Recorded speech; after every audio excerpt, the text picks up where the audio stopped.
Boa noite. Boa noite. Já começou, tá bom? Já vamos começar a oração para iniciarmos. Pai maravilhoso, obrigado, Senhor, por mais essa noite. Abençoe ela, Senhor, e medie, Senhor, essa transmissão, de modo que eu possa ministrar aos meus irmãos, Senhor, eles possam ser ministrados também, e que tudo possa ser mediado pelo seu santo e bom Espírito, em nome de Jesus. Amém. Glória a Deus. Então vamos lá, queridos. Vamos iniciar hoje a primeira carta de João.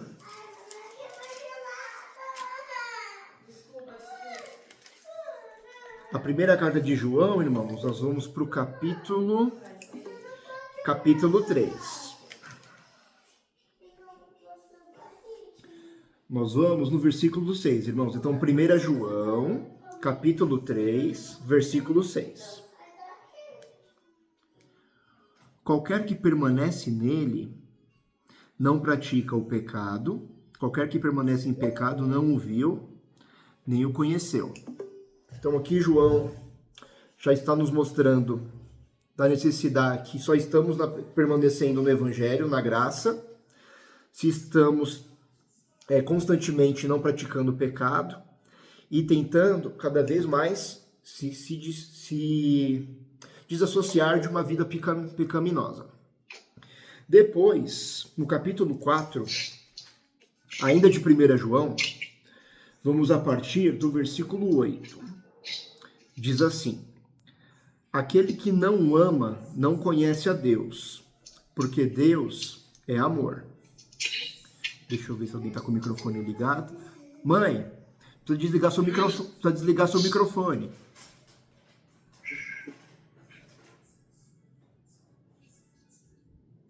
Foi. Então, aquele que não ama não conhece a Deus, porque Deus é amor. Nisto se manifestou o amor de Deus para conosco. Então, aqui nós sabemos que Deus nos ama, que Deus enviou seu Filho unigênito ao mundo, para que por ele vivamos. Nisso está o amor, não em que nós tenhamos amado a Deus,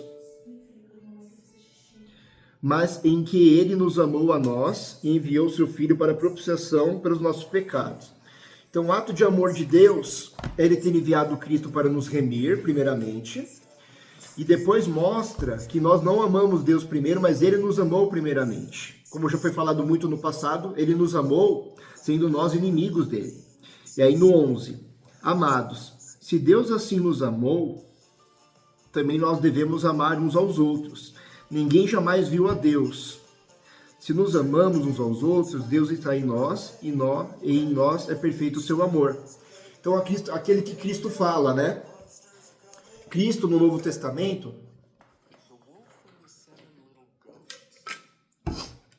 ele falou uma vez que aquele que visita o preso, o enfermo, aquele que veste o nu, que alimenta o faminto, quando ele está fazendo isso, ele não está fazendo para o homem que é alvo dessa caridade, mas está fazendo para o próprio Deus. Porque em Gênesis nós vemos que nós somos criados imagem e semelhança de Deus. Então todo o bem que o homem fazer a um ser humano qualquer, seja ele irmão ou ímpio, você está fazendo esse bem a Deus. E toda vez que você faz mal a qualquer ser humano que existe na Terra, independente se é bom ou mal, esse mal nós estamos fazendo a Deus. Então o fato de Deus ter nos feito imagem e semelhança dele, significa que o ser humano é reflexo das nossas atitudes. Então se atitudes boas são praticadas ao homem, praticamos a Deus, e se más, fazemos esse mal contra o Senhor também. Depois, por fim, para terminar a 1 João, que é curtinha, nós vamos no capítulo 5, versículo 16. Diz assim: se alguém vir pecar o seu irmão, pecado que não é para a morte, orará e Deus lhe dará a vida. Aqueles que não pecaram para a morte. Há pecado para a morte, e por esse digo que não ore. Então aqui, João está terminando essa carta falando como nós vemos o irmão em pecado, geralmente, pela nossa natureza má, quando nós vemos alguém pecar ou transgredir, o nosso primeiro impulso é julgar, acusar e tentar rejeitar este irmão que pecou o grande pecado.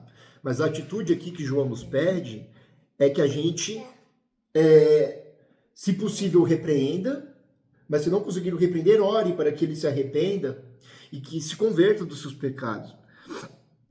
Então, porque essa oração pode vir mover ao Senhor de ter misericórdia dessa vida. E aqui está falando de pecados que são para a morte e pecados que não são. Aqui não especifica a natureza desse pecado. João não especificou de que natureza seria esse pecado. Mas vamos pensar naquela ideia que está em Hebreus 6, né? Então todos nós temos uma vida com o Espírito Santo. O Espírito Santo nos convenceu da justiça, do pecado e do juízo. Fomos batizados e nos comprometemos a viver uma nova vida. E se nessa nova vida nós ainda nos dividimos entre o homem pecador e o santo, esse pecado pode vir nos esfriando, até certo ponto que não há mais volta, mais retorno. Então este homem que não tem mais retorno, que ele peca e está esfriando até que ele se escandalize e vai, é esse homem que João pede para que a gente não ore mais por ele. Mas enquanto nós vemos arrependimento e tentativa de tentar se purificar, mesmo caindo várias vezes, mas tentando sempre se levantar, como Davi, por exemplo, nós devemos sempre orar e não acusar e não tentar afastar esse irmão, para que o Senhor tenha misericórdia e possa vir a remi-lo novamente. E aqui nós já vamos para 2 João. 2 João, vamos no capítulo 1, versículos 5 e 6. Então, 2 João, capítulo 1, o 5 e o 6. Diz assim: E agora, Senhora, então olha só como João está se referindo à igreja como Senhora.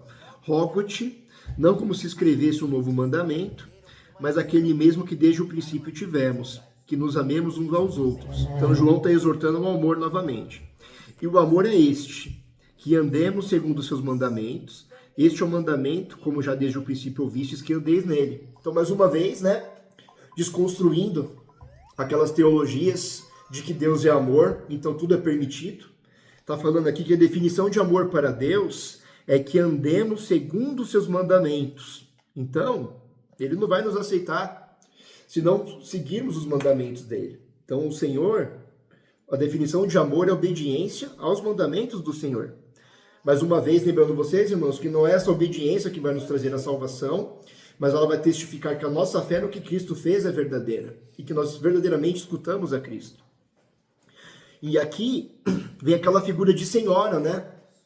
Colocando a igreja como esposa de Deus. Então, colocando, e qual que é as instruções à esposa, né? Que a esposa ele seja fiel ao marido, que não seja uma esposa adúltera. Então, que não busque outros deuses, que não busque servir a um outro senhor ou pecado ao invés do Senhor. Então, essa imagem de senhora que João coloca, e o verdadeiro significado de amor, é a lição que nós aprendemos aqui em 1 João, em 2 João. Um pouquinho agora, vamos direto para João, para 3 João agora.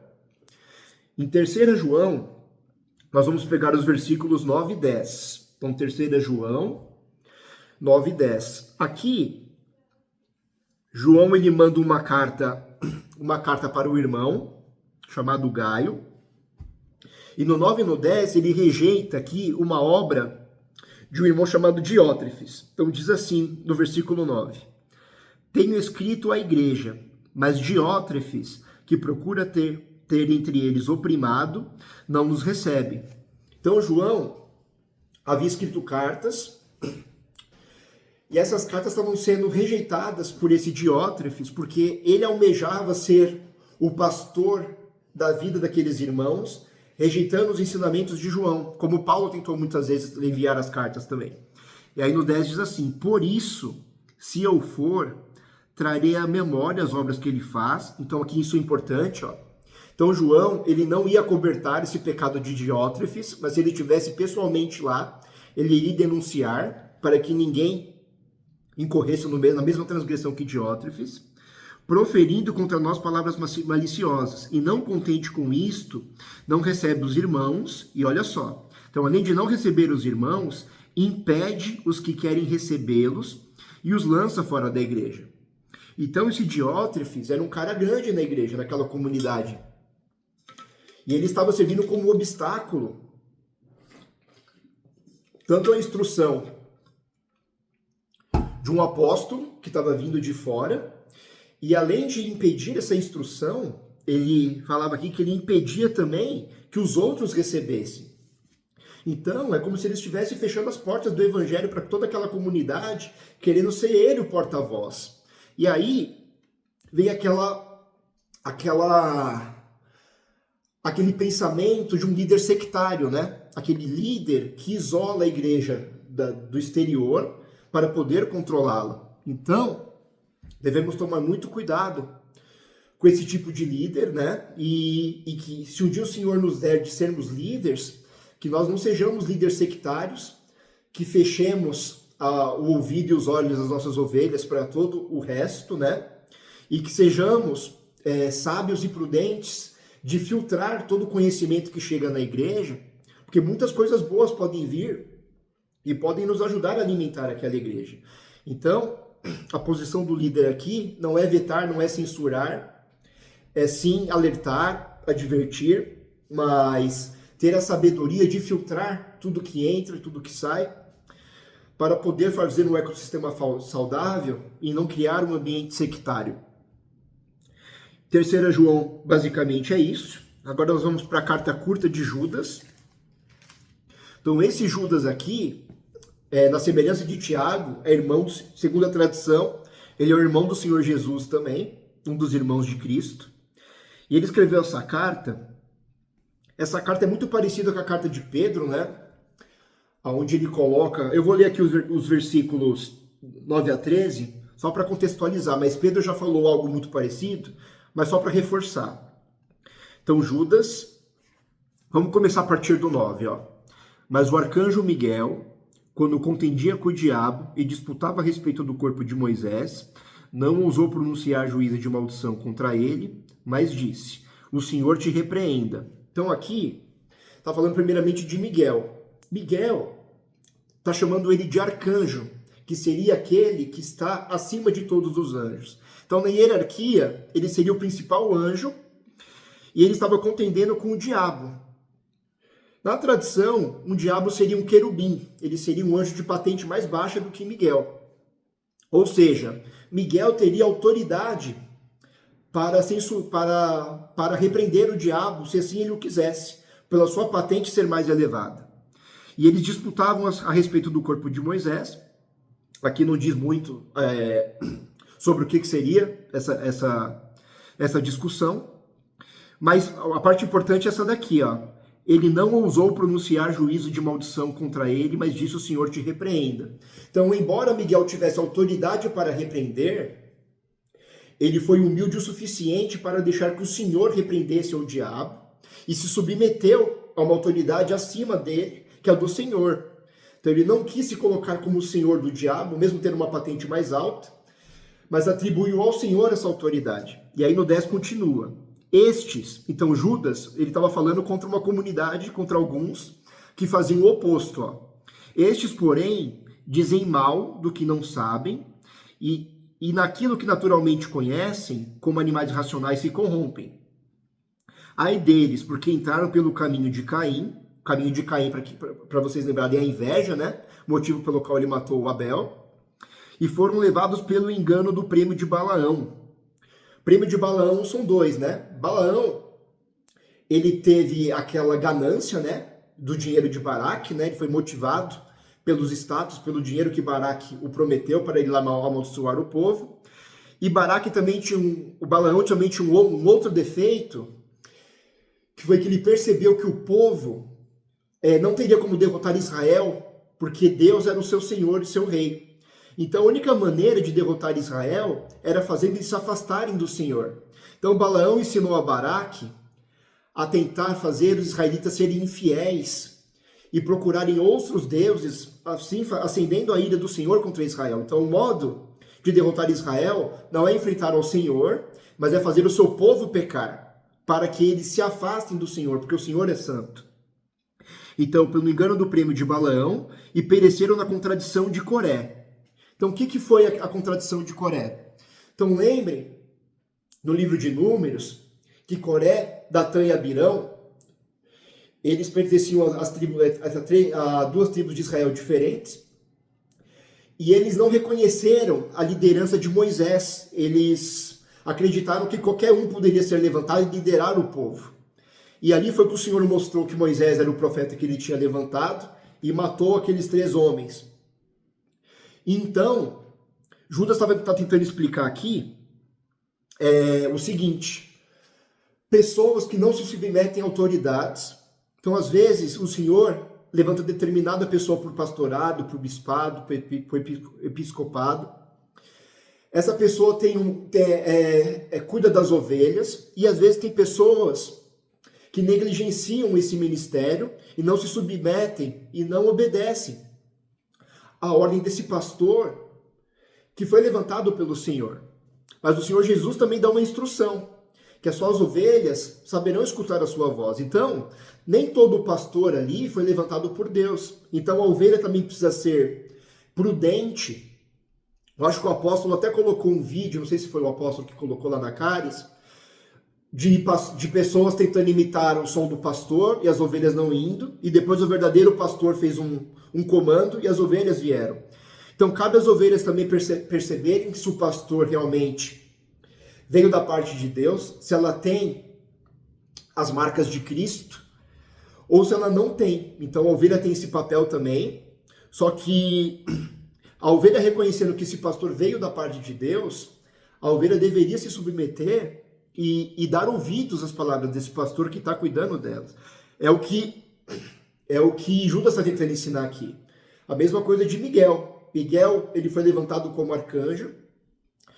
Numa situação que ele tinha autoridade, ele não a usou e colocou para Deus. Então também, o pastor também, ele deve se colocar no seu lugar. Então aquele que cuida de vidas, ele não pode achar, por ter sido constituído autoridade sobre aquelas ovelhas, ele tenha poder sobre elas, mas sempre ter a consciência de que ele está trabalhando para o Senhor, que o Senhor o levantou para cuidar das ovelhas do Senhor e não dele. Então o pastor tem que ter esse cuidado também. Então Judas está alertando justamente para essas relações de subordinação, de autoridades, tanto para o que recebe o cuidado, tanto para aquele que cuida também. Tanto que cuida com tal cuidado, os seus devidos papéis e prudências. E aí no 13, ele dá uma figura de linguagem muito, muito interessante. Ó. Vamos ler o 12 primeiro. Então, estes, que estão no caminho de Caim, no de Balaão, no de Coré, são manchas em vossas festas de amor, banqueteando-se convosco e apacentando-se a si mesmos sem temor. Ó. Então, eles vão corromper o seu meio, e eles não são apacentados por ninguém, eles apacentam a si mesmos, seguindo seus próprios desejos. São nuvens sem água. Então, a nuvem, ela deveria trazer a chuva. Eles são vasos sem conteúdo. Eles não têm conteúdo, palavra de Deus, água da vida neles. São levadas pelos ventos, porque eles não têm raízes. Então os ventos os levam. Eles não têm raiz em Cristo, fundamento na palavra. Então eles são levados também de uma parte para outra. São como árvores murchas, porque não tem a água da vida, não tem o espírito neles. Infrutíferas, porque não geram frutos, porque não estão compartilhando a palavra do reino. 2 vezes mortas, desarraigadas. Ondas impetuosas do mar, que espuma suas mesmas abominações. Estrelas errantes, para os quais estão eternamente reservada a negrura das trevas. Então estes estão reservados para o juízo, para o inferno, no qual o Senhor reservou para estes que fazem essas obras. Então olha só como Judas, mesmo sendo uma carta de um capítulo só, traz uma reflexão muito importante. E agora já nós vamos para o último livro do Antigo Testamento. Vamos para Apocalipse. Então, rapidamente contextualizando, foi o apóstolo João que o escreveu. Ele foi exilado para a ilha de Patmos, onde o Senhor deu essa revelação para ele de como seriam os últimos dias, como seria o dia do Senhor. E aí no capítulo 1 de Apocalipse, vamos direto para o versículo 11, ver as primeiras palavras do Senhor Jesus. Eu sou o Alfa e o Ômega, o primeiro e o derradeiro. E o que vês, escreve num livro. E envia às 7 igrejas que estão na Ásia. A Éfeso, e a Esmirna, e a Pérgamo, e a Tiatira, e a Sardes, a Filadélfia, e a Laodiceia. Então por que eu destaquei esse versículo? Porque era justamente o que Paulo fez, o que Pedro fez, o que Tiago, o que todos os apóstolos mencionados aqui no Novo Testamento fizeram. Eles estavam o tempo todo procurando exortar, consolidar as igrejas as quais eles já tinham evangelizado. Então, aqui é o próprio Cristo mostrando o quão importante a consolidação da igreja para ele. O quanto que esse processo de consolidar, de fortificar, de voltar e ver se o evangelho está sendo realmente frutífero, se as pessoas entenderam, se as pessoas estão praticando, se elas estão se abstendo do pecado. Então tudo isso, vocês veem que o próprio Cristo julga ser muito importante, ao ponto que ele destinou 7 cartas para as 7 igrejas. E aí eu vou pontuar as partes principais do que cada igreja recebeu, para ficar claro o que o Senhor Jesus espera de nós também, nos colocando como uma possível igreja também, que ele poderia ter escrito essa carta. Então o que o Senhor gostaria de ver em nós, o que ele gostaria de não ver. E aí, no capítulo 2, nós vamos ver primeiro a igreja de Éfeso. Então no capítulo 2, vamos ler a partir do versículo 2 e vamos até o 6. Então está falando para a igreja de Éfeso aqui, ó. Conheço as tuas obras e o teu trabalho e a tua paciência, e que não pode sofrer os maus, ou seja, eles não toleram aqueles que praticam os maus, e puseste à prova os que dizem ser apóstolos. Então, o que eu estava falando, são as ovelhas sensatas que procuram ver se o pastor tem o cheiro de Cristo. Então, e puseste à prova os que dizem ser apóstolos e o não são. E tu os achastes mentirosos. Então, tá vendo ó, como Judas, que Judas falou, testifica aqui no versículo 2, continuando, no 3. E sofreste, e tens paciência, e trabalhaste pelo meu nome, e não te cansaste. Então, uma igreja que trabalhava não por eles, não pelo próprio interesse, mas pelo nome do Senhor. Tenho, porém, contra ti que deixaste o primeiro amor. Lembra-te, pois, de onde caíste, arrepende-te, pratica as primeiras obras. Quando não brevemente a te virei e tirarei do seu lugar o teu castiçal, se não te arrependeres. Tem, porém, isto, que odeio as obras dos nicolaítas, as quais eu também odeio. Então, vamos lá. Então, a igreja era muito perfeita no sentido de não tolerar os maus e de procurar sempre colocar o pastor à prova para saber se realmente ele estava trazendo o pão da vida ou não. Na sequência, está falando que eles deixaram o primeiro amor. Então, todos nós, quando nos convertemos, nós nos convertemos com muita paixão, com muita vontade de trabalhar pelo reino, de salvar outras vidas, de tentar levar as pessoas àquela alegria que o Senhor nos trouxe, aquela regeneração, aquela alegria. E isso, na medida do tempo, é perdida na maioria das pessoas. E isso eu considero, acho que a maior virtude do nosso apóstolo. Eu vejo sempre o primeiro amor nele, né? O primeiro amor nele nunca se esgota, e glória a Deus por isso na vida dele. O Senhor nunca permitiu que esse primeiro amor saísse da vida dele. Então, ele é um exemplo, assim como a própria Zinha também o é. Nossos apóstolos têm esse primeiro amor no coração deles, e que eles sejam exemplos para nós alimentarmos esse primeiro amor, voltarmos à raiz e termos essa paixão por vidas, essa paixão pelo ministério do Senhor, que eles conservam neles. E aí, depois está falando da obra dos nicolaítas. Então a tradição diz que Nicolau, ele foi um bispo da igreja antiga, e falaram que esse Nicolau, ele praticava 2 coisas ruins naquela época. A primeira coisa, ele liberava as pessoas comerem qualquer tipo de alimento, mas aqui não os alimentos separados em Levítico, mas os consagrados aos ídolos. Ele falava que não teria problema comer comidas de origem sacrificadas. Ele falava que não tinha problema isso. E outra coisa era a imoralidade sexual também. Naquela época, Nicolau falava que não teria problema homens compartilharem uma mesma mulher, então uma mulher ser casada com dois homens, ou o homem ter muitas mulheres, o politeísmo e tal. Então, essas duas práticas, a liberalidade sexual como é que eu vou falar isso? Essa liberdade cultica de não ter problema de você comer na mesa de Deus e na mesa de outros deuses, são essas obras que o Senhor aborrecia dos nicolaítas. Então, essa igreja, apesar da carência do primeiro amor, ele aborrecia a obra dos nicolaítas, né? Que era essa imoralidade sexual pautada no politeísmo, e essa falta de temor de comer comidas sacrificadas a um ídolo, abrindo brechas para a idolatria e para servir outros deuses. Depois, vamos ver aqui o relato de Esmirna, um pouquinho mais para baixo, no versículo 9. O Senhor fala assim para a igreja de Esmirna: conheço as tuas obras, e tribulação, e pobreza, e a blasfêmia dos que se dizem judeus. Então, era uma igreja que passava por muitas tribulações, além de pobreza, mas apesar de tudo, o Senhor considerava eles ricos. Então mostrava que essa riqueza que o Senhor falava não era material, porque essa igreja era materialmente pobre. Mas falavam que eles eram muito blasfemados pelos judeus, olha só. Então havia judeus ali que eram obstáculos para aquela igreja. Mas não são judeus de verdade, mas são da sinagoga de Satanás. E aí o Senhor fala: nada temas das coisas que há de padecer, eis que o diabo lançará alguns de vós na prisão, para que sejais tentados, e terei uma tribulação de 10 dias. Ser fiel até a morte, e dar-te a coroa da vida. Então, a igreja de Esmirna, ela se salvou por completo em ser repreendida pelo Senhor.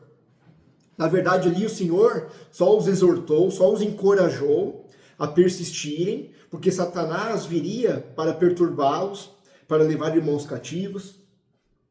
Então, que eles fossem resilientes e suportassem, porque os senhores consideravam ricos, embora estivessem pobres e desamparados materialmente. Então a igreja de Esmirna foi uma das que não foi repreendida pelo Senhor.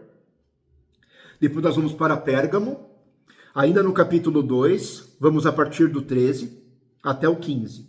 Conheço as tuas obras e onde habitas, que é onde está o trono de Satanás, e retens o meu nome. Então essa primeira parte é importante. Então essas igrejas estavam na Turquia, então essa igreja estava num ambiente de muita podridão social, assim como a igreja de Corinto, assim como as igrejas que estavam na Grécia, a igreja que estava em Roma. Então a sua cultura era muito podre e aborrecia o Senhor. Mas apesar disso, eles retinham o nome do Senhor e não negaram o Senhor, mesmo nesse ambiente hostil e imundo. Ainda nos dias de Antipas, de Herodes, minha fiel testemunha, o qual foi morto entre vós, onde Satanás habita. Então, eles não blasfemaram, eles eram fiéis, mesmo nesse ecossistema podre e imundo. Aí no 14, mas algumas poucas coisas tenho contra ti. Então, o que eles precisavam melhorar? Porque tens lá os que seguem a doutrina de Balaão, então já falei de Balaão anteriormente lá em Judas, o qual ensinava Balaque a lançar tropeços diante dos filhos de Israel, para que comessem do sacrifício da idolatria e fornicassem. Presta atenção aqui, comessem sacrifícios de idolatria e fornicassem. Justamente essas são as obras dos nicolaítas. Então, justamente isso. Haviam irmãos que estavam praticando as obras dos nicolaítas, que era comer dos sacrifícios da idolatria e a fornicação, que são as práticas ilícitas sexuais. E aí no 15 termina assim: assim também tem os que retêm a doutrina dos nicolaítas, que eu odeio. Aí estão pedindo para arrependam-te, pois quando em breve virei a ti, contra eles batalharei com a espada da minha boca. Então não era a maioria da igreja. Então, ali na igreja de Pérgamo, grande parte do testemunho era positivo. Alguns irmãos estavam se debandando para as obras dos nicolaítas, para o sacrilégio e para as fornicações. Depois, mais para baixo, vamos para Tiatira. No capítulo 2 ainda, vamos para o 19 agora. Diz assim: eu conheço as tuas obras, e amor, e serviço, e fé, e a tua paciência, e que as tuas últimas obras são mais do que as primeiras. Ó. Então aqui, ó, é o oposto da de Éfeso. Aqui, eles conseguiram aperfeiçoar o primeiro amor, inclusive. As últimas obras são superiores do que as primeiras. Olha que maravilhoso isso. Então, isso que o Senhor esperava da igreja de Éfeso lá, a primeira. E aí, seguindo no 20. Mas algumas poucas coisas tenho contra ti, que deixes Jezabel, mulher que se diz profetiza, ensinar e enganar os meus servos, para que forniquem e comam do sacrifício da idolatria. Então, mais uma vez, a obra dos nicolaítas sendo praticada, só que isso estava sendo ensinado nos púlpitos. E eles estavam permitindo isso. Ou seja, faltou aquilo que faltou para a igreja de Éfeso agora. Então, olha só como eles eram complementares. O que faltava a Éfeso, eles tinham, e o que eles tinham faltava a Éfeso. Porque aqui, Éfeso, eles conseguiam reconhecer os maus pastores e os tiravam, para que eles não corrompessem a igreja. Mas aqui eles estavam sendo coniventes com esses falsos pastores, com o espírito de Jezabel, que estavam enganando e fazendo a igreja do Senhor pecar. Então olha só como é essa complementariedade, como esses atributos deveriam estar em Éfeso, os de cima, e como esses abaixo a igreja de Éfeso poderia acrescentar. E continuando no 21, e dê-lhe tempo para que se arrependesse da sua fornicação. Isso aqui é muito importante, ó. O Senhor, ele dá um tempo para que nós deixemos o pecado. Para alguns, às vezes, essa retirada dos pecados mais fortes é imediata. Mas tem alguns que pelejam, que militam mais com aqueles pecados antigos. E o Senhor dá um tempo, sabendo da nossa fraqueza. Mas a gente vai insistindo e vai esfriando. Até que a paciência do Senhor não nos alcança mais. Então, e dê-lhe tempo para que se arrependesse da sua fornicação. Só que nesse caso, não se arrependeu. Eis que porei numa cama, e sobre os que adulteram com ela virá grande tribulação, se não se arrependerem das suas obras. E destruirei com morte a seus filhos, e todas as igrejas saberão que eu sou aquele que sonda as entranhas e os corações, e darei a cada um de vós segundo as vossas obras. Então aqui é aquele cuidado para a gente não brincar de pecar diante da presença do Senhor. Porque o Senhor, ele vai ser paciente até um determinado tempo, mas essa medida dos nossos pecados vão se encher, e o Senhor vai fechar os olhos, os ouvidos para nós, e aí nós vamos apostatar. Então, muito cuidado para não brincar com a graça, e tentar sempre nos purificar e nos santificar gradualmente. Depois, ele vai falar aqui a igreja de Sardes. Então, agora já vamos para o capítulo 3. Vamos para os versículos 2 a 4. Diz assim: sê vigilante e confirma os restantes que estão para morrer, porque não achei as tuas obras perfeitas diante de Deus. Então, mais uma vez, irmãos que pecaram, estão perto da morte, estão perto do Senhor fechar os ouvidos e os olhos para eles. Então, tenta confirmá-los, tentam tirá-los desse quadro de quase morte. Aí no versículo 3, lembra-te, pois, do que tens recebido e ouvido, e guarda-o e arrepende-te. Então, lembra-se de tudo que foi evangelizado a vocês, tente guardar estes ensinamentos e procura se arrepender. E se não vigiares, virei sobre ti como ladrão. O Senhor Jesus usou muito essa figura de linguagem mesmo no Novo Testamento, que será uma vida repentina, ninguém espera quando o ladrão vai chegar, né? E não saberás a que hora sobre ti virei. Mas também tens em Sardes algumas poucas pessoas, que não se contaminaram suas vestes, e comigo andarão vestidas de branco, porquanto são dignas disso. Então, o Senhor tem uma expectativa que nós mantemos as nossas vestes limpas. Então, a expectativa de que o Senhor nos encontre no estado de contínua santidade e purificação. Depois nós vamos para a igreja de Filadélfia, no versículo 8 ao 11, diz assim: conheço as tuas obras, eis que diante de ti pus uma porta aberta, e ninguém a pode fechar, porque tendo pouca força, isso daqui é importante, guardaste a minha palavra, e não negaste o meu nome. Eis que eu farei os da sinagoga de Satanás, aos que dizem judeus, mais uma vez, e não são, mas mentem. Eis que eu farei que venham e adorem prostrado aos seus pés, e saibam que eu te amo. Como guardaste a palavra da minha paciência, também eu te guardarei da hora da tentação, que há de vir sobre todo o mundo para tentar os que habitam a terra. Eis que venho sem demora. Guarda o que tens, olha só, para que ninguém tome a tua coroa. Então aqui, o Senhor considerava aquela igreja fraca, a igreja de Filadélfia, mas mesmo na fraqueza, ela resistia, ela guardava o evangelho e se abstia do mal. Ela se fechava para o pecado, ela não ia muito além, ela não evoluía muito, ela não crescia. Só que ela tinha uma característica que mesmo na fraqueza dela, ela resistia, ela ficava na presença do Senhor. Então, isso vale também individualmente para alguns crentes. Tem crentes mais ousados, que o Senhor vai levar para fazer muitas coisas, e vai ter crentes com poucas forças, que não tem muita força para evangelizar, para ir buscar, mas que o Senhor, às vezes, reconhece essa fraqueza e fala, só retém o que você está pegando e fique nesse caminho de santidade, fique no estado que você está. Mas é da vontade do Senhor que nós não se conformemos com isso e com o talento que Ele nos der, nós granjeemos mais talentos, né? Que é a parábola dos talentos, né?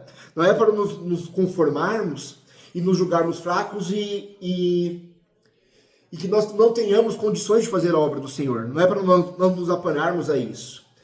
Mas quando estivermos numa posição de fraqueza, que saibamos ainda que o Senhor está vendo essa posição de fraqueza e que Ele se agrada que mesmo na fraqueza, nós permanecermos fiéis diante da presença dEle.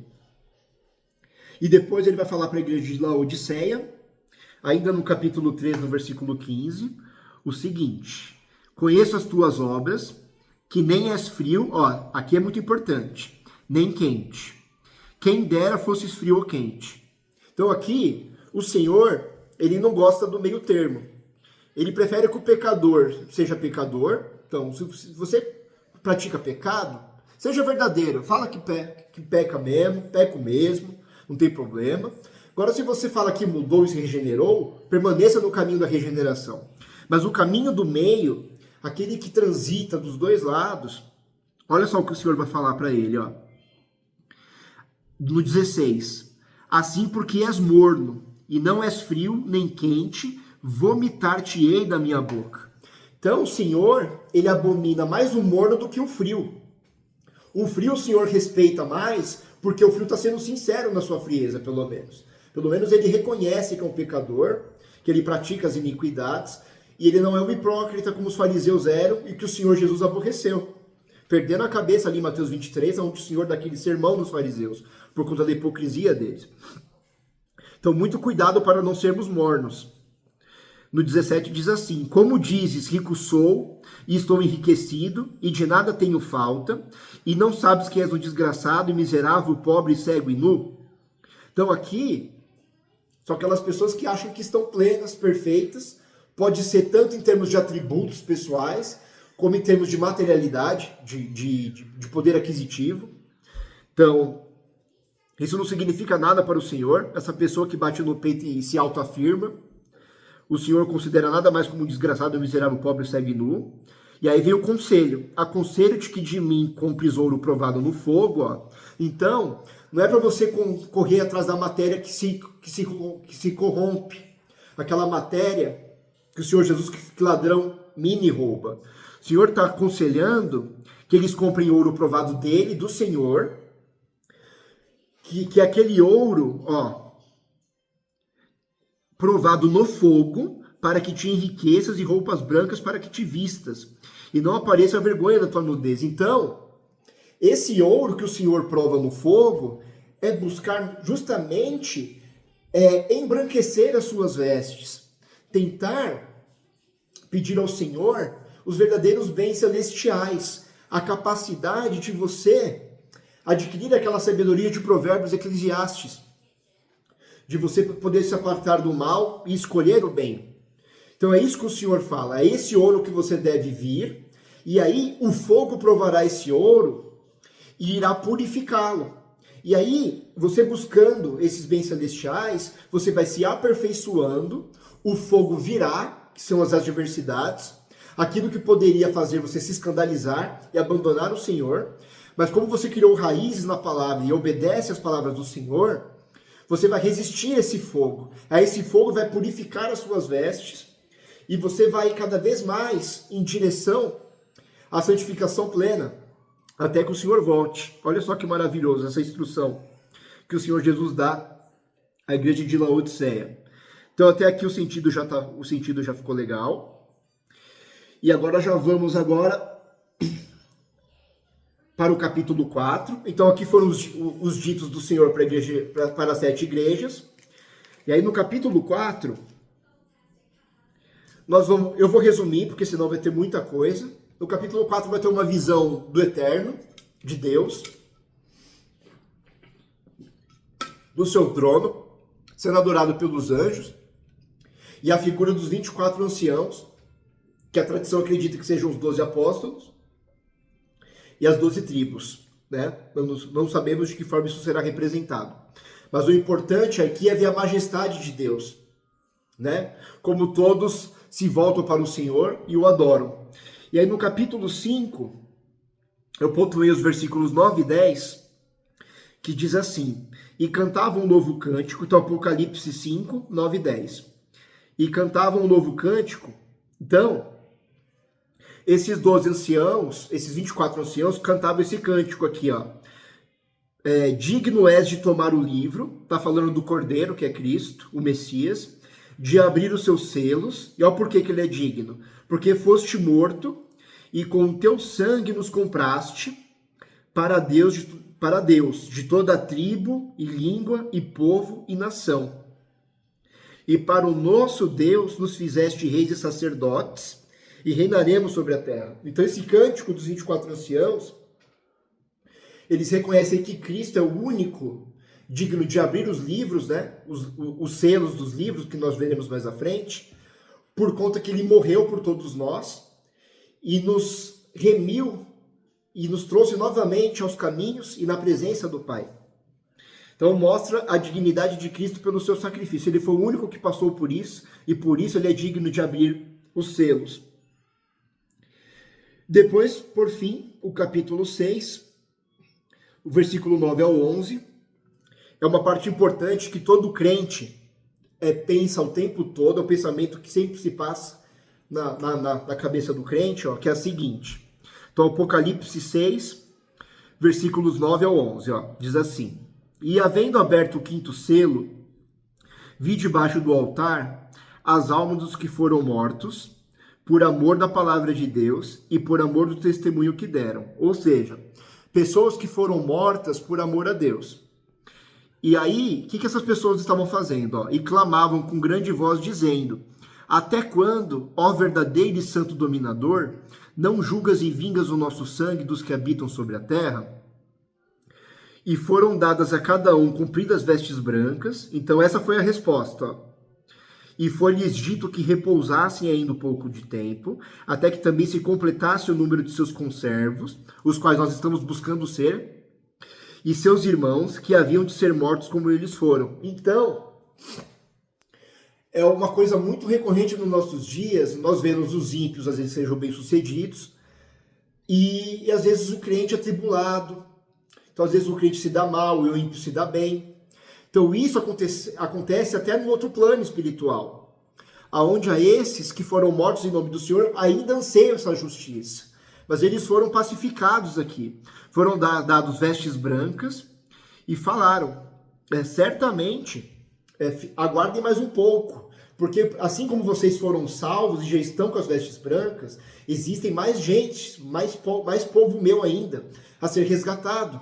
Na qual, se o Senhor tiver misericórdia, nós aqui presentes no século 21, estaremos com este grupo ainda, que seremos premiados com essas vestes. E um dia o Senhor certamente, depois que se encher a medida das pessoas que o Senhor salvará, aí então sim o Senhor fará a justiça, nas quais nós esperamos aos ímpios. Por fim, terminamos aqui o Novo Testamento. Para não ficar muito grande, eu vou tentar resumir o Antigo. Deixa eu ver onde que eu vou ler aqui para... Então vamos pegar aqui as partes mais importantes. Então em Ruth, eu quero pontuar aqui uma passagem uma passagem importante. Então vamos lá para Ruth rapidamente. Lembrando, irmãos, que Ruth, ela é bisavó do rei Davi. Então a gente já está chegando no rei Davi. Porque Ruth vai ser mãe de Obed, Obed de Jessé, e Jessé vai ser o pai do rei Davi. Então já estamos muito perto do rei Davi. Estamos mais ou menos aqui, só para vocês terem uma noção cronológica, há 1100 anos antes de Cristo, tá? Só para vocês terem uma noção cronológica de onde nós estamos na Bíblia. Eu vou tentar fazer isso melhor na semana que vem. Tentar dar uma noção cronológica para vocês tentarem identificar aonde nós estamos na Bíblia. Eu acho bem interessante vocês terem essa linha do tempo. Então pense aqui como algo por volta de 1100 a.C. E aqui a parte que eu achei importante, ó, vamos pegar o capítulo 4, no versículo 10.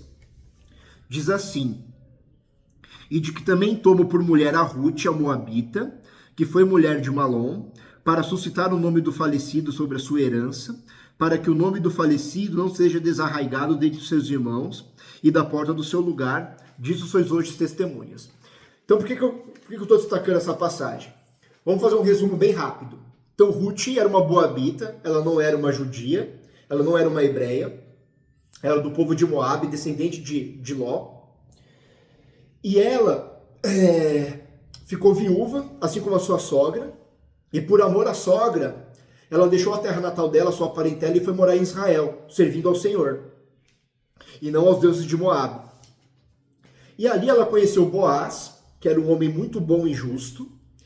E ali, quando uma mulher ficava viúva, ela tinha um resgatador que poderia pegar as terras do seu marido e tomar ela como mulher e gerar descendentes nela, só que os descendentes seriam para que o marido morto dela não viesse a ficar sem descendentes.